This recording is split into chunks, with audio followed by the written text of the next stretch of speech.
ओम श्री लक्ष्मी नरसिम्हाय नमः। श्री सत्यनारायण भगवान की जय। अतः सत्यनारायण व्रत कथा पहला अध्याय। एक समय नैमिषारण्य नाम के सुंदर और पवित्र तीर्थ में शौनक आदि 88,000 ऋषियों ने श्री सूत जी महाराज जी से पूछा।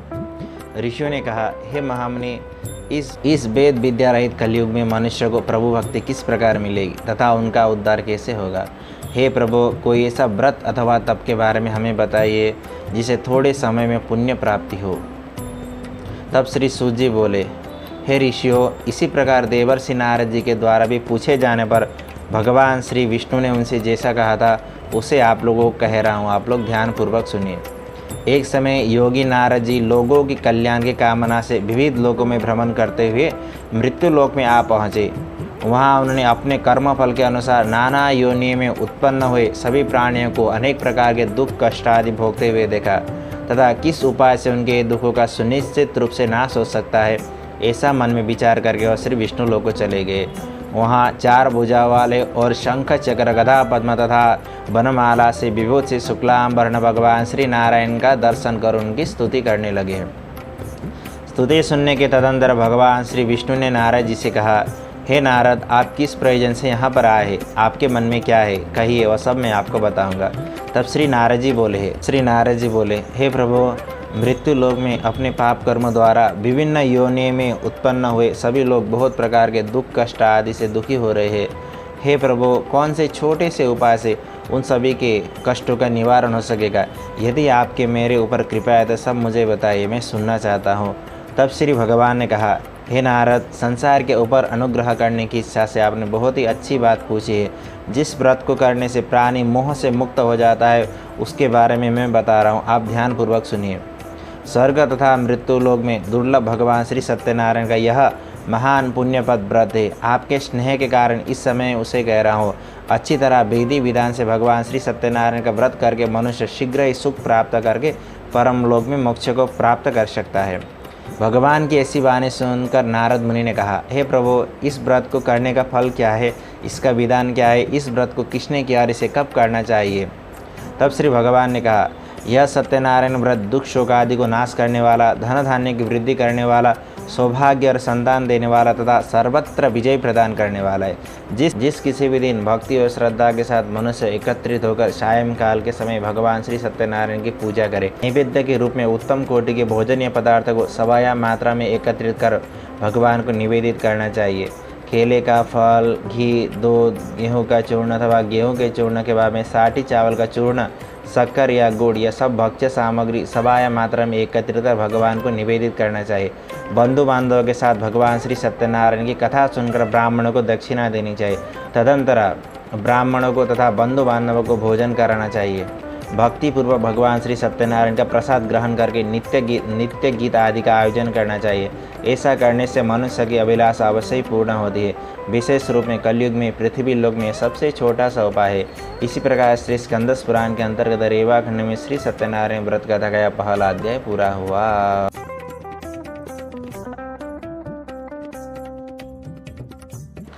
अर्थात दूसरा अध्याय। श्री सूत जी बोले, हे ऋषियों, अब मैं पूर्व काल में जिन्होंने भगवान श्री सत्यनारायण के इस व्रत को किया था उसे भली भांति विस्तार पूर्वक कहूँगा, आप लोग सुनिए। एक बार सुंदर काशी नामक नगर में कोई अत्यंत निर्धन ब्राह्मण रहता था। भूख और प्यास के कारण प्रतिदिन वह पृथ्वी पर घूमता रहता था। ब्राह्मण से प्रेम करने वाले भगवान ने उस दुखी ब्राह्मण को देखकर एक वृद्ध ब्राह्मण का रूप धारण करके उस ब्राह्मण के सामने आकर ब्राह्मण से आदरपूर्वक पूछा, हे ब्राह्मण देव, अत्यंत दुखी होकर तुम किस लिए पृथ्वी पर भ्रमण करते रहते हो? हे श्रेष्ठ ब्राह्मण, सब मुझे बताओ, मैं सुनना चाहता हूँ। तब वो ब्राह्मण बोला, हे प्रभु, मैं अत्यंत दरिद्र ब्राह्मण और भिक्षा के लिए पृथ्वी पर घूमा करता हूँ। यदि मेरी इस दरिद्रता को दूर करने का आप कोई उपाय जानते तो कृपा पूर्वक बताइए। तब वृद्ध ब्राह्मण का रूप धारण करने वाले श्री भगवान ने कहा, हे ब्राह्मण देव, भगवान श्री सत्यनारायण विष्णु मनोवांछित फल को देने वाले हैं। हे श्रेष्ठ ब्राह्मण, तुम उनका व्रत एवं पूजन करो, जिसे करने से मनुष्य सभी दुखों से मुक्त हो जाता है। और व्रत के विधान को भी ब्राह्मण से यत्नपूर्वक कहकर वृद्ध ब्राह्मण का रूप धारण करने वाले श्री सत्यनारायण भगवान वहीं पर अंतर्धान हो गए।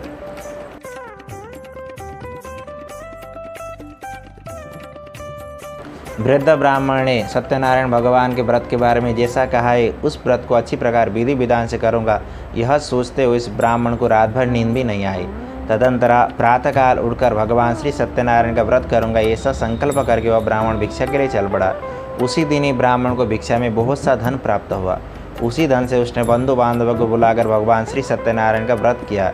इस व्रत के प्रभाव से वह श्रेष्ठ ब्राह्मण सभी पापों से मुक्त हो गया और उसने दुर्लभ मोक्षपद को प्राप्त कर लिया।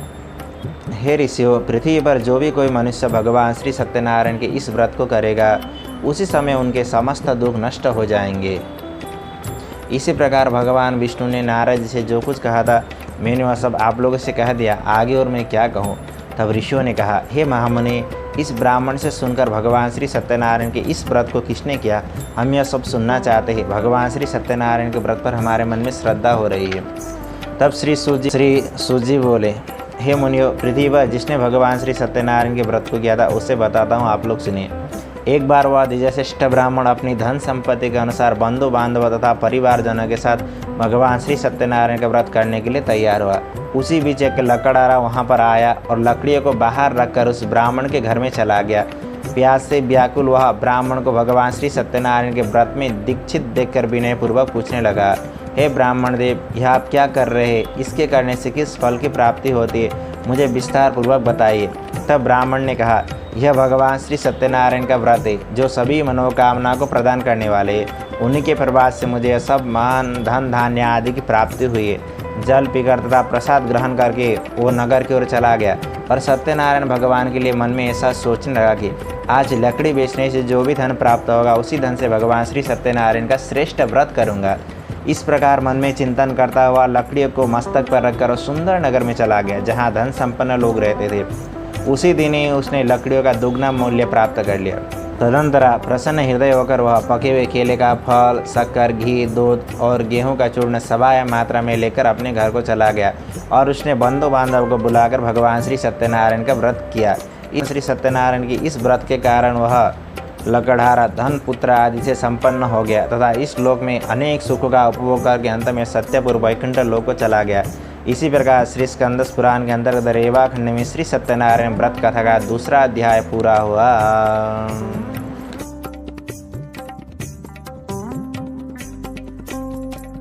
अतः तीसरा अध्याय। श्री सूजी बोले, हे श्रेष्ठ ऋषो, अब मैं पुनः आगे ही कथा कहूँगा, आप लोग सुनिए।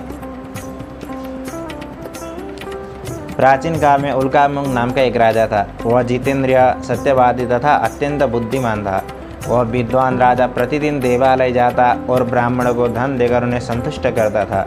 कमल के समान मुख वाली उसकी धर्मपत्नी शील, विनय एवं सौंदर्य आदि गुणों से संपन्न तथा पतिपरायण थी।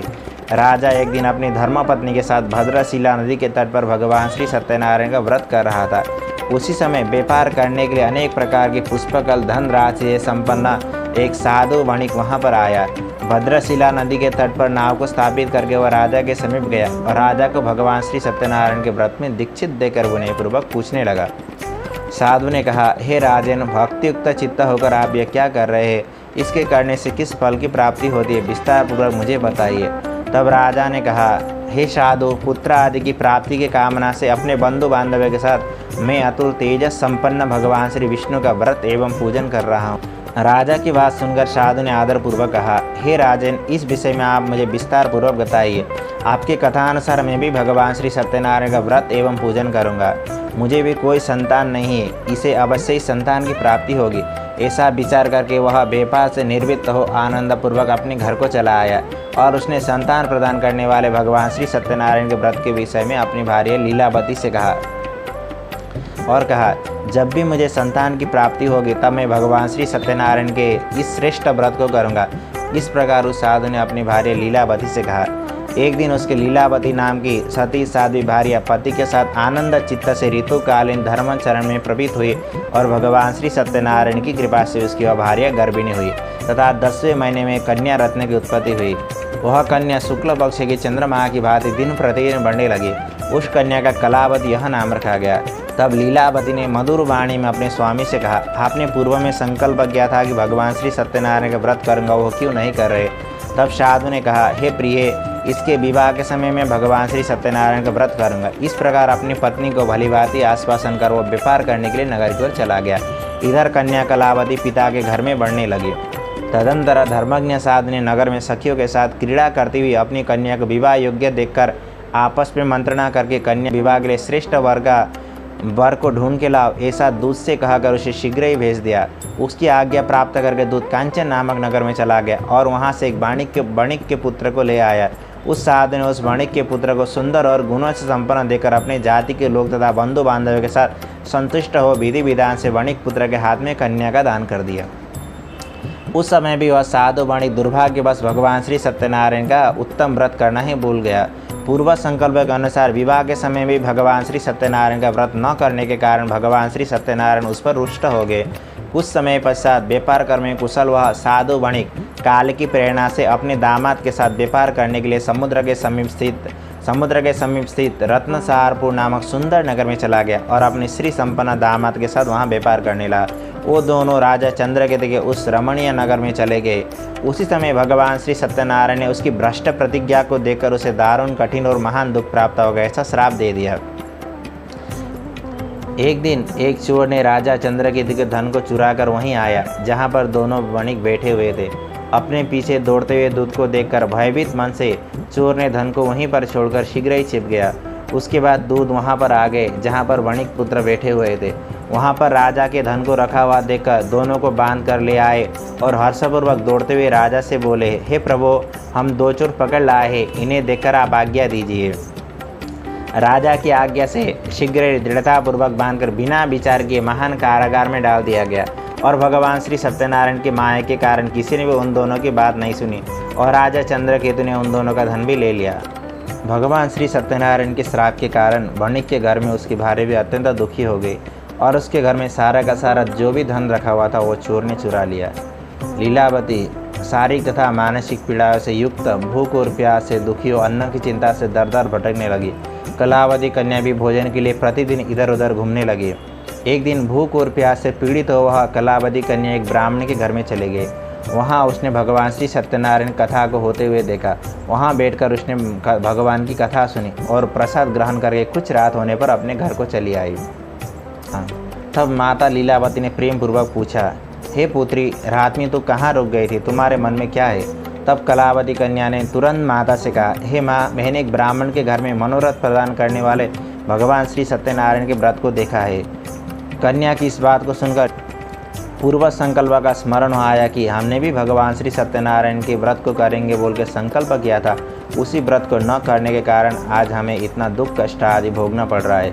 ऐसा मन में विचार करके वह वणिक की भार्या भगवान श्री सत्यनारायण का व्रत करने के लिए तैयार हुई और प्रसन्नता मन से उस आदमी ने बंधु बांधवों को बुलाकर विधि विधान से भगवान श्री सत्यनारायण का व्रत किया और भगवान श्री सत्यनारायण से इस प्रकार प्रार्थना की, हे भगवान, आप हमारे पति एवं जामाता के अपराध को क्षमा करें, वो दोनों शीघ्र ही घर आ जाए। इस व्रत को करने के कारण भगवान श्री सत्यनारायण स्वामी पुनः प्रसन्न हो गए और भक्तवत्सल भगवान ने राजा चंद्रकेतु को सपना दिखाया और सपने में इस प्रकार कहा, हे राजन, प्रातःकाल दोनों बंदी वणिक पुत्र को शीघ्र ही मुक्त कर दो और उनका सारा धन भी दे दो जो तुमने उनसे उस समय लिया है, अन्यथा राज्य धन एवं पुत्र सहित तुम्हारा सर्वनाश कर दूंगा। राजा से सपने में ऐसा कहकर भगवान श्री सत्यनारायण अंतर्धान हो गए। उसके तदंतर प्रातःकाल राजा ने सभासदों के साथ सभा के मध्य बैठकर अपना सपना लोगों को बताया और कहा, दोनों बंदी वणिक पुत्र को शीघ्र ही मुक्त कर दो। राजा की बात सुनकर राजपुरुष दोनों महाजनों को बंधन मुक्त करके राजा के सामने लाकर आदर पूर्वक बोले, हे महाराज, बेड़ी बंधन से मुक्त करके दोनों महाजनों को लाया गया है।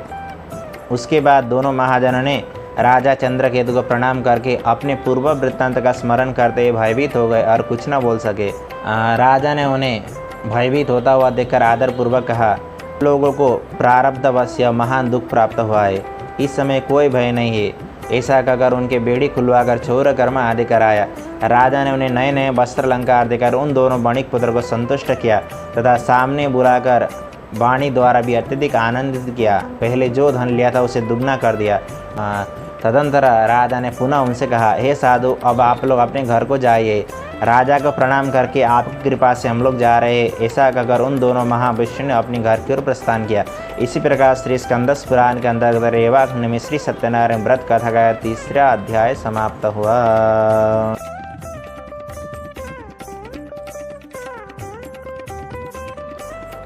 अतः 4था अध्याय। श्री सूत जी बोले, साधु ने मंगलाचरण कर और ब्राह्मणों को धन देकर अपने नगर के लिए चल पड़ा।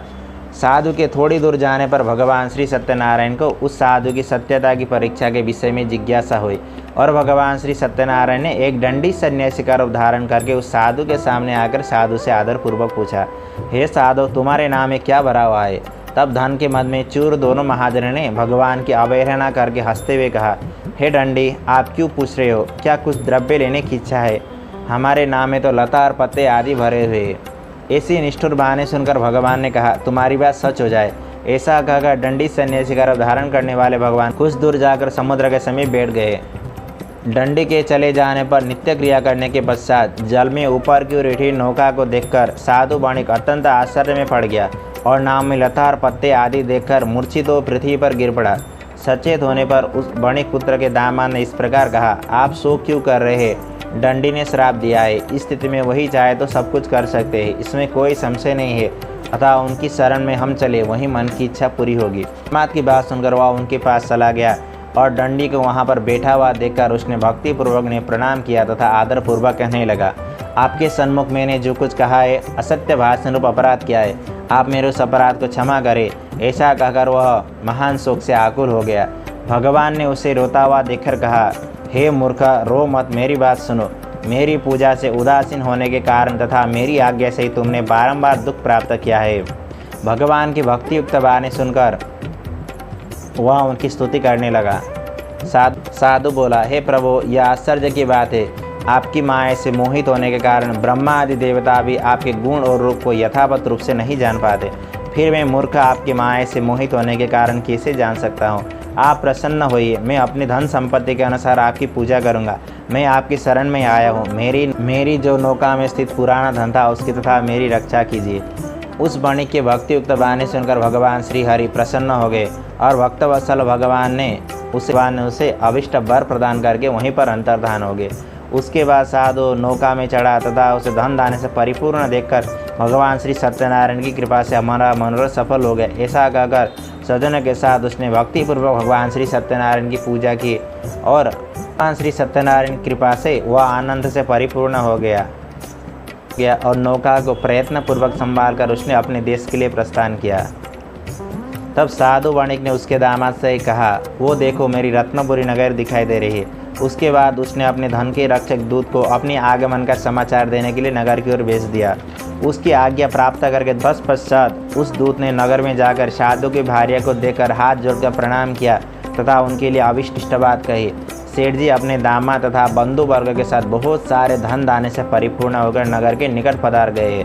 दूत के मुख से यह बात सुनकर वह महान आनंदित हो गई और उस साध्वी ने भगवान श्री सत्यनारायण का पूजन करके अपनी पुत्री से इस प्रकार कहा, हे पुत्री, मैं साधु के दर्शन करने के लिए जा रही हूँ, तुम भी भगवान का पूजन करके शीघ्र ही आ जाओ।